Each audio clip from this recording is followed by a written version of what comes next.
Before we dive into today's episode, I have something truly special to share. Next September, I'll be leading an intimate women's retreat through the south of France and northern Italy, and you're invited. Picture this: mornings exploring the colorful markets of the French Riviera, afternoons sipping wine, and a hotel view with golden Mediterranean sunsets. Whether you love photography, food, or just want to reconnect with your playful creative self, this trip is designed for you. Spots are limited, so if all this sounds like your kind of adventure, please visit tourwithabsolutely.com and look for the tour France and Italy with Crystal. You can also send me a message or check out the show notes. Claudine Hemingway is a descendant of famed writer Ernest Hemingway. We bumped into each other at a party and decided to team up and dive deep into French history, but with a twist, by bringing a spotlight to those lesser-known creatives in France. This is History with a Hemingway.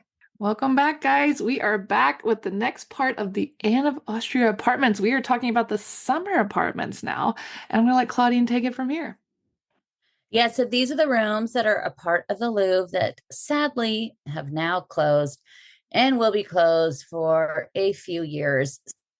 So I immersed myself the last 6 months in these rooms and trying to research every tiny detail so I could share it with you. And then if you could also watch the YouTube video I made of it, and you could see all of these things too. But we're going to pick up where we left off last time in the third room, which is a very small room, but it's the vestibule of peace. It was at that time, it was named the vestibule of peace because it was during the Peace of the Pyrenees, which ended November 7th, 1659.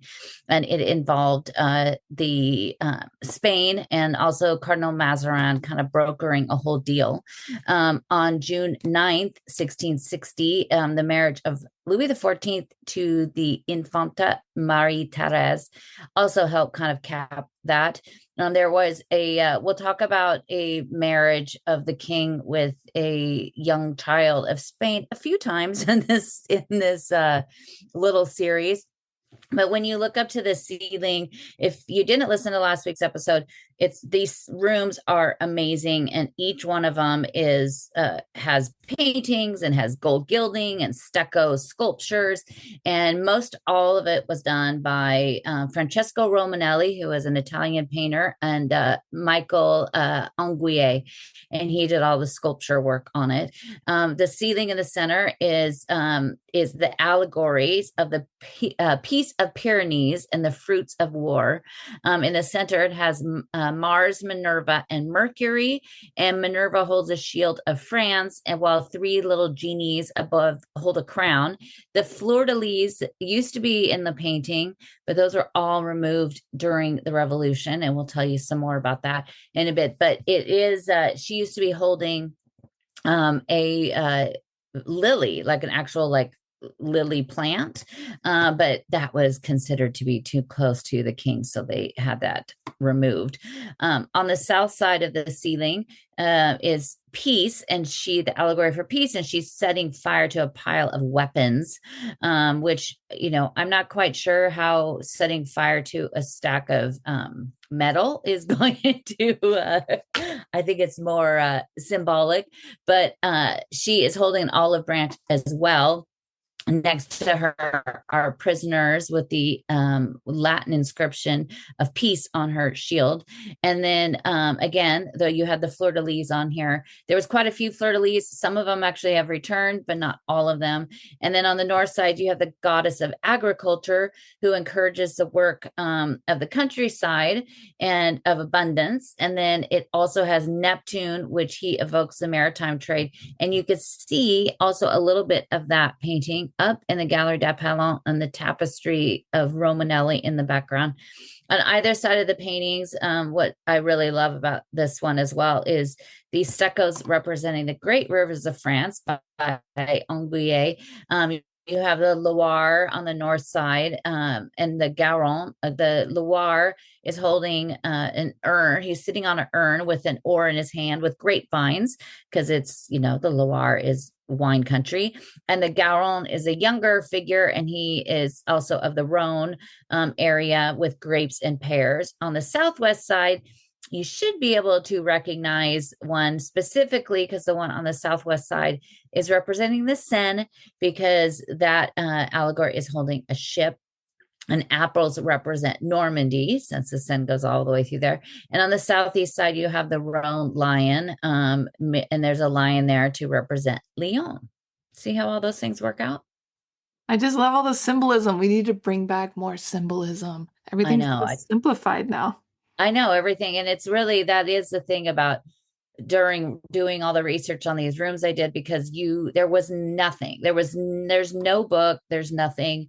There's now, it's just now my like 35-page document that has all this. And a lot of it is the research of knowing when you see like the Seine is easy because he's holding a boat, and that's the symbol of Paris. So you're like, oh, well, that's the Seine.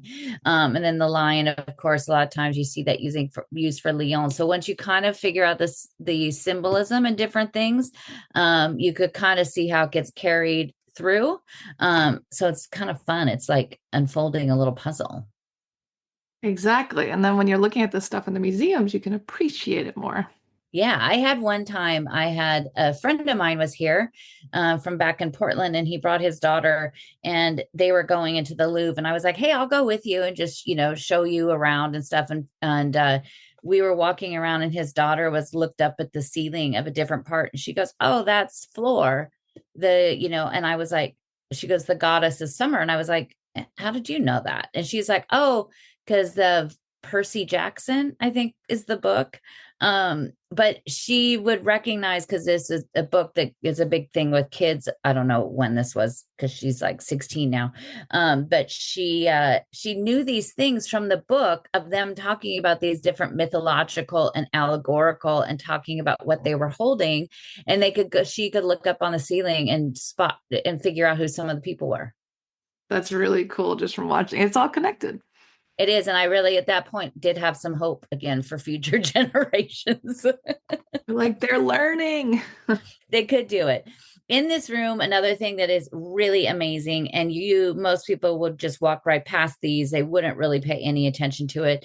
And they were added much later than it was when Anne of Austria is living there. But there are 8 columns in this room, and these were columns taken from Aix-la-Chapelle, which is where the tomb of Charlemagne is. Napoleon, we're fast forwarding a tiny bit, Napoleon Bonaparte had gone there before he was coronated. We talked about that a few weeks ago, and he did it to align himself with Charlemagne, who was a Holy Roman Emperor. And when they were there, he took 40 columns, 40 of these marble columns from the chapel, and had them sent back to Paris. And 8 of them were put here in the vestibule in 1800, when they were opening up the rooms, because everything, had a wall and a door. And they had opened all of these walls up and the doors, so that you had a better perspective when you look down. But when you go in there, I just love it, because you could see these columns that were once around the tomb of Charlemagne, and now they're in the Louvre. And like, there's just nothing. I'm hoping when they reopen these rooms, they will put some plaques up that kind of could tell you some stuff about the ceiling, or just any little thing. But the Louvre is tending to actually step away from any of that stuff. But it's like, it's so cool to know that where those columns came from, and nobody would really know. Exactly. Like, it's one of those things that you really need to look for. You have to look for it. It's pretty cool. Above the doors in this little room used to be a couple paintings. There was one of my favorite, Henry IV, armed with a gold breastplate and a white sash. And then also had Marie de Medici dressed in black, that she was holding some roses. And then also Louis XIII in his armor, leaning on his helmet. And those were all removed, sadly, during the Revolution. And we don't have any of those anymore. The next room is the grand cabinet of the queen. And this originally was 2 rooms. There was a very tiny room, the bigger room, and a little tiny room. And this is the bigger of her suites. And this is the final room that goes looking towards the Seine. The ceiling itself is, there's one more room after this. The ceiling itself depicts scenes of Roman history. Anguille created originally 12 children in stucco, 8 of which held the frames but were removed again during the revolution. And then the paneling, like also just the paneling in these rooms, also like the apartment Napoleon Trois, like if you look at just, look at the painting and look at the sculptures, but then you look at the details around everything and it's pretty amazing. And all those were done by individual artists. The center of the ceiling in the room is the poetry and history celebrating the exploits of Rome. History shows time, and time is always kind of an old man. History is usually always seen with holding a tablet, like they're writing.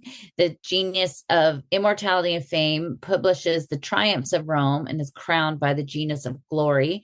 On the west side, you have the abduction of the Sabines, which is a story going back to the mid 8th century BC. And then on the other side, you have the continents of Scipo. It's another 3rd century BC story during the campaign in Spain during the Second Punic War, when Scipo refused to accept ransom for a young female prisoner, returning her to her fiance. So see, not all of the other one, the abduction of the Sabines, is sometimes called the rape of the Sabines, even though back then they used the term rape as kidnapping. I was going to say, that's a pretty strong word. Yikes. Yeah. Yeah. There is also like, there's the very famous story, the rape of Europa. And it basically just means the kidnapping. Whenever I saw those names, I was like, Yeah, it's a little much.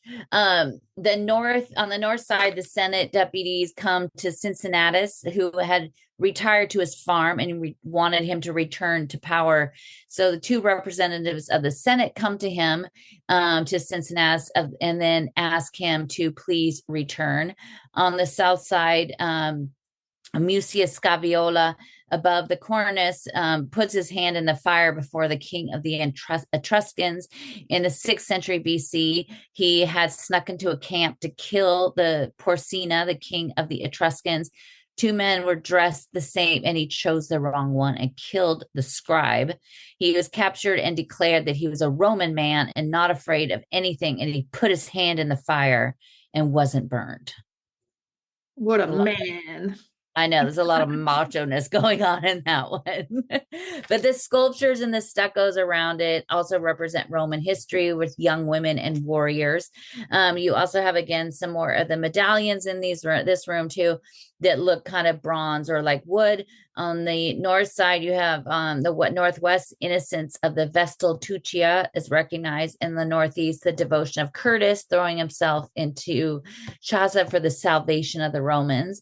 And then on the south side, you have, of course, Romulus and Remus, because we never have any story about Rome without saying Romulus and Remus, suckled by the she-wolf. And then the other one is the Roman sacrifice. So these are always all the things that, when it comes to Rome. But they loved tying their history to Rome, and were kind of obsessed with anything that came out of Italy. Some medallions that look bronze or wood. In the north side, on the northwest, you have Innocent of the Vestal Tuccia recognized. In the northeast, the devotion of Curtis throwing himself into Chasa for the salvation of the Romans. And on the south side, you have a Roman sacrifice. And then on the southwest, the Romulus and Remus, because that's every single time anything is told of Roman history, it's always going to be Romulus and Remus added in. The next room was her bedroom, and it was formerly 2 rooms. The southern edge of the columns, there was a small cabinet called the Cabinet sur l'eau. She used this to hold her jewelry, and to kind of was her own little tiny place, but it literally is as big as, a tiny closet. On the ceilings in this room are pretty spectacular, and there's a lot going on in the very center, because this was her bedroom. And when you go to sleep at night, you want to look up at the ceiling and stare at paintings that represent your virtues, as we do now. And this one is all about religion and her theological virtues. Again, by Romanelli. There's also cameos, the agate kind of cameos by Bionori, which was history, sacred history, and profane history.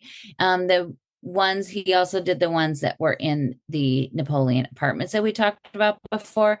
So the above the doors, there's two paintings, and on the north side is Judith and Holofernes. This is from the Book of Judith in the Bible. The that was there's no women books of the Bible, but this was about her story. She enters the tent of the Assyrian general Holofernes, who was going to conquer the city of Batulia. When he was drunk, she cut off his head. As one does. I mean, I can't tell you how many times I was drunk I, when I cut someone's head off. I mean, it's like you look at one, you look up, and it's like here is supposed to be her, religion or piety and her love. And then there's the next thing you look at is this is right before she cuts his head off. This is a story that's depicted in art a lot, and sometimes it is actually of her holding his severed head. So at least it's, he still has his head in this painting. On the other side is Esther and Assuerus. Persian king Assuerus saw Esther and wanted to marry her, which he did.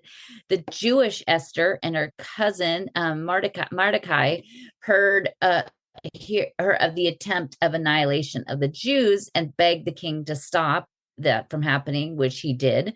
That one is on above the south window. It used to be on the wall that was there, and they were able to take it off and moved it in 1798 to this place you see it now. I mean, it literally moved like 4 feet, but it's on the other side. So again, both of these things, they're kind of gruesome ideas, but at least they didn't paint the gruesomest part of it. You also have, when you look up at the ceiling, 6 different circles, and in these circles, 4 of them are from this period of the 17th century, and all again by Romanelli, and they're all little geniuses. So like little cupids looking little angels. You have temperance and peace on the north side, and then also justice and abundance. On the west side, you have continuous and the virtue.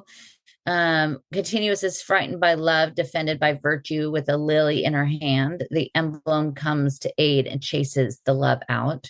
And then you have prudence and prevoyance above the cornice, and prudence with a mirror that she's representing foresight. The other ones also represent peace with laurel wreaths, and justice with armor, as well as water and time. So a little bit of everything. I don't know if we had to think of if we were going to paint those now, like one of mine would maybe have a pile of books, and then maybe another one with shoes, pictures of shoes. I like your symbols more. Yeah, the symbols instead of, maybe, I don't know about water. I mean, that's maybe if it was like champagne. Water's kind of boring. A lot of bubbles coming out with some pretty a lot of bubbles.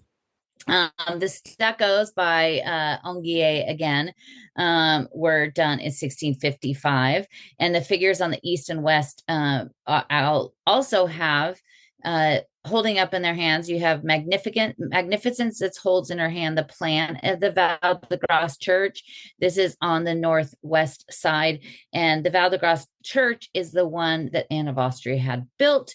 That is the one she had stucco sculptures on either side of the paintings. On the north side, you have magnificence. She holds in her hand the plan of the Val de Grace Church, which is what Anne had built right before she found out she was finally pregnant after 23 years. Next to that one on the opposite side of the picture painting is abundance, surrounded by riches, ready to distribute them. On the south side, you have the royal majesty, distinguished by her scepter and her eagle. And then Felicity, with her crown and flowers, holds a caduceus and cone of flowers as well. That also, if you look up, you could find some dolphins up there in the ceiling, which dolphin in French is dauphin, which also means the son of the king. The door panels of bouquets of flowers and golden arabesque that we don't have anymore, but some of those are in the conservation of paintings department, which is closed to public, sadly. But a lot of those had been there before. In the 18th century, this room is when they decided, the architect of the Louvre, Jean Armand Raymond, decided to remove the petite cabinet sur de l'eau without harming any of the frescoes. They had the Romanelli, Esther, and Asurius removed and moved, as I mentioned. But then right after that, you also have the time of Napoleon, which we'll talk about more in the next episode. But he wanted to enlarge the room at the end of the 18th century or beginning of the 18th century. So they had a lot of the paintings that had been in here and on the wall and everything, they had all of those removed. And Lucien Bonaparte, his brother, that the two of them didn't get along very well. And Lucien is also the reason why their mother didn't come to the coronation of Napoleon, because she chose the sides of Lucien. He demanded that the 5 separate artists of the time create the renewed ceiling. And on January 19th, 1800, the artists were chosen. You have Lettier, Perron, Garon, Anakin, and Proudhon were recommended. And then the next month, they began the paintings. The room was inaugurated at 6 a.m. on November 7th, 1800, which is the first anniversary of the coup of Napoleon. He and Josephine and Hortensia, her daughter, along with Vivant Denon, were there in attendance to see come through the room with the Belvedere Apollo and the other sculpture that he had taken from the Vatican, the Laocoon, were both there and then open to the public. But some of the pieces, as I mentioned, the new artists in the ceiling, and it's kind of a hard one to see, even though this has all been restored. You have the French Hercules, and it's very light, kind of khaki scale. The below of it, you have Hercules holding his peaceful club with an olive branch, and Hercules is defeated discord and envious, which are two of the vices. And the genius of arts and science flocked to the altar of immortality. The genius of abundance spread riches over the earth, and glory presents its symbol of peace. But again, it's really kind of almost faded like, and it has been restored. On the southwest corner, half circle, Pierre Perron created the piece of study, illuminate, and instructs the emulation. And these were all done, since I said they were all different artists, but they were all done in the style of Romanelli, so that when you look at them, they hopefully kind of just feed right into it. On the left side, the allegory of study is sitting and dressed in a green tunic, draped with a red coat and covered with a yellow veil, and she holds a large book and a lit torch against her right arm. And at the back, there is a globe and a drawing board and a painter's palette were at her feet, so she's representing all of the arts. And then in the corner, there are 2 roosters fighting, which I guess maybe is supposed to represent also France half the time. But you have the young emulation who's there to study. He's wearing a white tunic. These were all, again, restored. On the southeast corner, half circle was done by Guillaume Lettier, and he also has a fantastic exhibit of his stuff going on in the Louvre right now, is the allegory of victory, crowned with laurels, with wings, and dressed in an ancient Greek tunic. That is also, she is in her left hand, she holds a sword and palm leaves, while her right arm, she designates the genius of the 3 arts of drawings, painting, sculpture, and architecture, and says, to the glory of our armies. Above that, you also have the more genius, the little tiny cupids of immortality, and also the development of engineering, because we are in the beginning of the 19th century.